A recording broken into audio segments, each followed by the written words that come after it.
Hello everyone, I'm Rick, and today let's take a look at how can we create a million BNB. So that's the token of the Binance Smart Chain, which is traded about $300 or euros. So how can we create a million BNB with just one simple transaction? So this is going to be a guide on how you can do this, and this guide is provided to us by this kind gentleman called Sam TZ Sun. So this is the transaction. This is the wallet that created this transaction. So this, as we can see it, the last time he used this exploit from the Binance Smart Chain or Binance Scam Chain, or as it is called recently, is the BNB chain.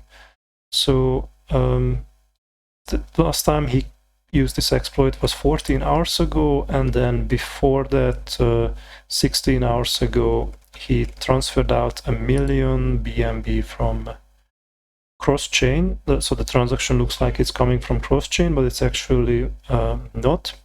So the idea behind this that he carefully crafted this transaction with the payload created manually to look like a valid transaction by using calculation of CRC values, so that he crafted this message, and he was able to send it to the bridge of the BNB chain, and then in exchange he received a million BNB. So this is enough money to retire.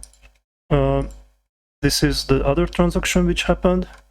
Once again, all he did was call a little functions that calculated these numbers for him, and he was able to transfer out a million BNB from Binance's bridge to his own wallet.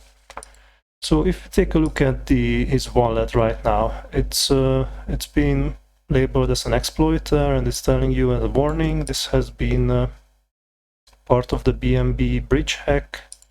As we can see now, he has still a million BNB in his wallet, and also he has the code Venus BNB. He has also, what's this, 41 million of this token. So exchange it to that after the hack. So that usually they transferred out off chain or try to send it to Tornado Cash, which might not be working anymore. So there is more methods that they have to use to get rid of all this money, to hide it, to make it impossible to track. Now, official response from Binance Smart Chain, from TZ, was that basically they stopped the network, right? The Binance Smart Chain wasn't operating as of 10 hours ago. So then the network is running again. So as coming from this official tweet, that the network has been restarted in the meantime, but they were able to undo some of the damage that was done, but they couldn't recover all the funds, just to be clear. So someone created BNB, well, not created, someone stole from the bridge BNB and transferred it out from the network. And there is basically proof of this. As we can see, this is the address of the hacker, right? It's 0x489A whatever.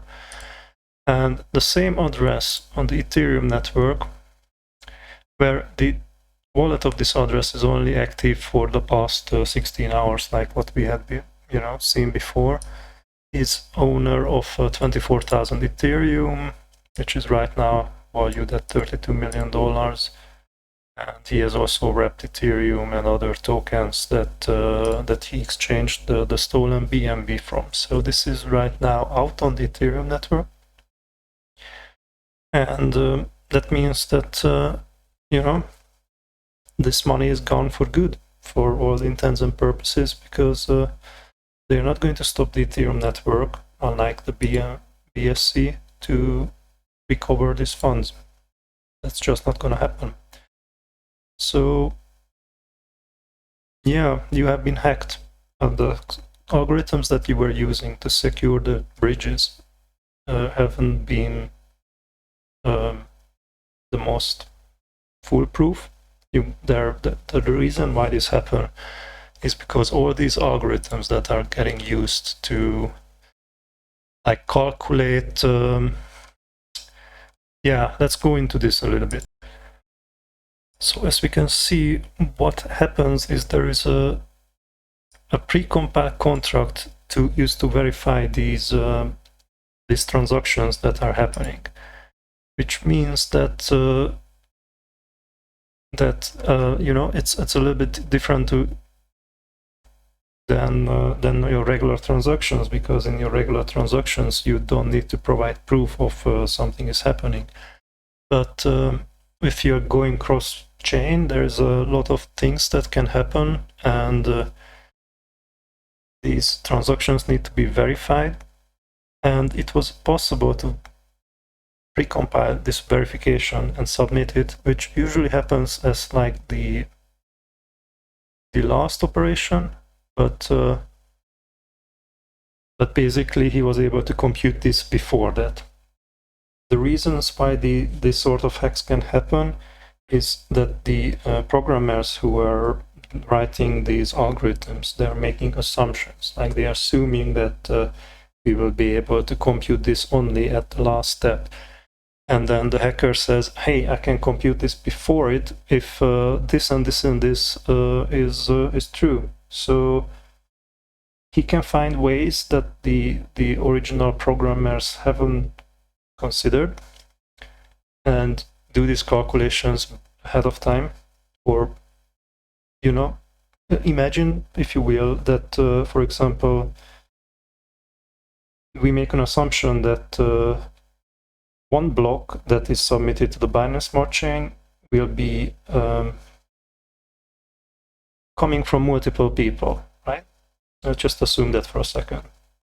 And then if an attacker comes and then submits several transactions and pays a very high gas fee to make sure that these are the ones that are getting executed, then all the transactions would be coming from the same wallet for that one block.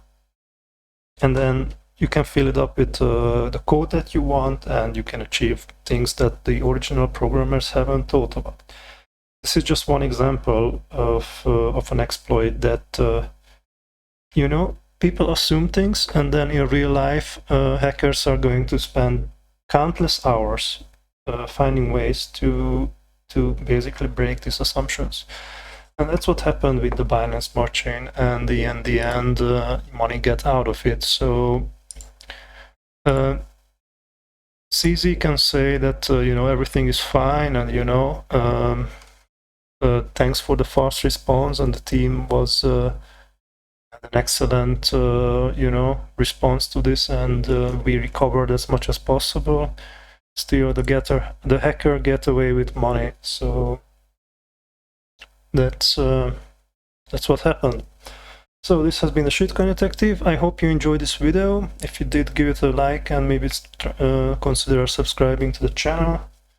Thanks everyone who is supporting it, and take care, and I wish you safe trading.